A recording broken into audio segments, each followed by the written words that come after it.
পাগল ছেলে রইবে রে রোজ তোরা চুলের ছায়ায়।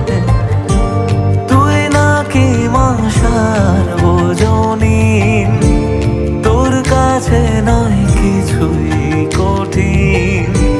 তোর ওই দুটি চরণ তলে থাকবো আজীবন। শ্যামা মা তোর চরণ ধরে থাকতে দিস রে জনম ভরে আমার।